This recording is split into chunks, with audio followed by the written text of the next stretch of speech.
the point at which something could be approved to send on to the Coastal Commission. So that's about 4 years. We also figure that it would take approximately 2 FTE of existing planning team staff to shepherd that process through.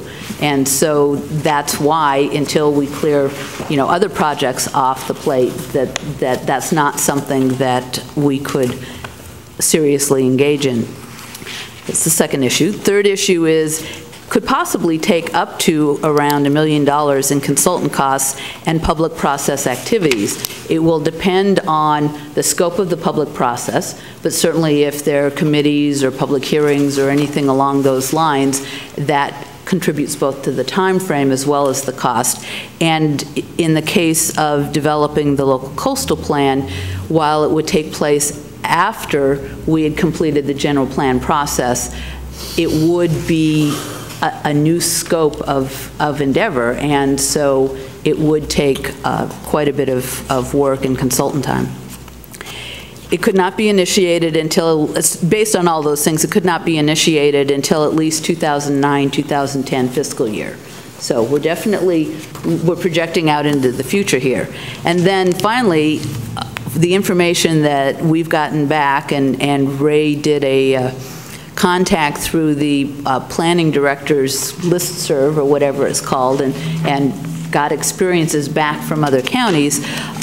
Coastal Commission review and certification process could take as long as 5 years or so.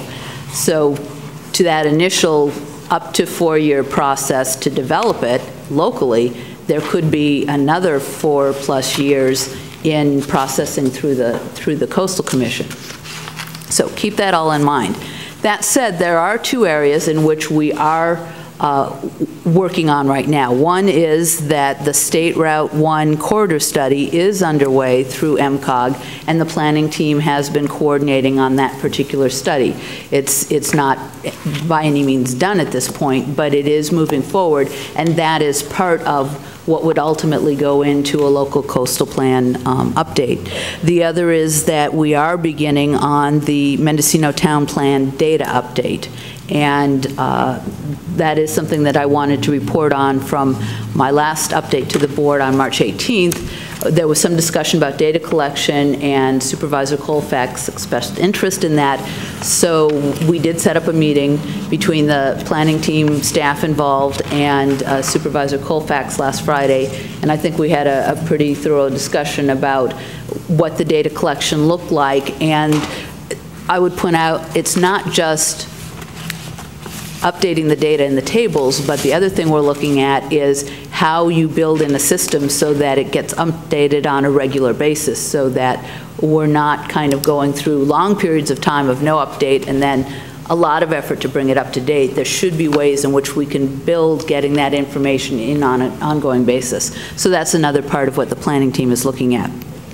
So in looking at this particular item, again, focused on the local coastal plan update, potential direction to the planning team from the board could be that the planning team open discussions with the Coastal Commission regarding what process we'd follow in doing the update and possible funding, because it's pretty clear to us that the county does not have the financial resources to engage in this protracted of a time frame and cost item, and that needs to be part of the planning for this.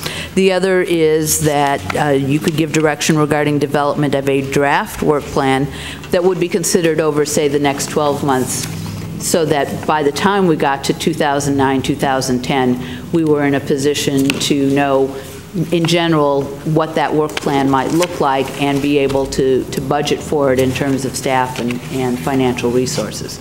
So, long time frame here in planning for it, but it's a complex process, and it appears to me that whatever agreement we can come to on what that planning process looks like in advance, it will allow that planning process to be as smooth as possible. I guess I'll go on to the next part of this, so that's on the local coastal plan update. The second part of this is consideration of the present practice of not processing through amendments to the local coastal plan that are likely to increase density. And Ray will speak to this particular issue. I just want to leave you with kind of two thoughts as you listen to what Ray is saying. One is that your discussion needs to take into account the full duration of the time period we're talking about, which is this has been going on basically for the past 10 years, since the time when the Coastal Commission indicated in writing that they would not be supportive of amendments that would increase density, and that was in 1998.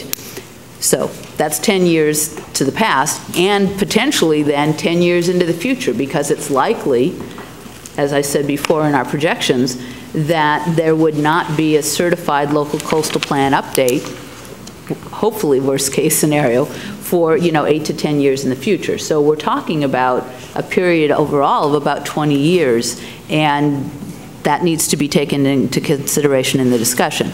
The other is, Ray and I talked about this, if you wanted to start processing these amendments, regardless of the potential response they get from the Coastal Commission, then there's probably some kind of a backlog. It's a little unclear how big that would be. So the estimate is that you'd probably need one FTE planner position, whether it was funded in the planning team or planning and building, either way, to process that backlog, and then on an ongoing basis you might need a half FTE to carry forward. So that's just something to keep in mind in this process. The other thing is, in response to a question that Ray asked, and actually Supervisor Smith was asking us to contact the City of Fort Bragg and their experiences with the local coastal plan update. And what they indicated is they actually undertook their local coastal plan update along with their overall general plan amendment, and I think even the housing element was kind of folded into that whole thing. So they were doing it all at once, and indicated that it was hard to kind of figure out what costs went to what, but I believe they were saying that overall it was around $800,000. So that was for all of it, but again, being mindful that it was a smaller area, they did say that the county's local coastal plan has its zoning update or base that it's working from is in fact in, I guess, better shape, or however she characterized it, than what the city was starting out with. So hopefully we're starting out maybe from a slightly more finished area in the zoning. But they completed well, so they initiated the general plan update in '96. It languished a while. It resumed in 2000, and it was adopted in 2002. And then between that time and now, it was the local coastal plan update was kind of in a protracted negotiation period. And let's see what. And she said we could read this, right? Yep. So it says the Coastal Commission has 90 days after submittal to take action, and invariably the action is to give themselves a 12-month extension.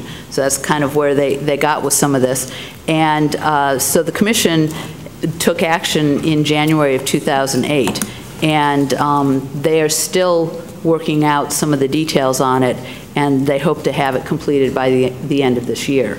So that's kind of their experience. And we've heard this from a number of places, that when you do a local coastal plan update, it opens discussions with the Coastal Commission as to some of their interests in what they'd like to see amended and changed. So, as a local community, we may have a number of things that we're focused on, but it also gives the Coastal Commission an opportunity to kind of put in their input as well. So with that, I'll turn it over to Ray to talk about where we are at this point. Okay, let me take a step back.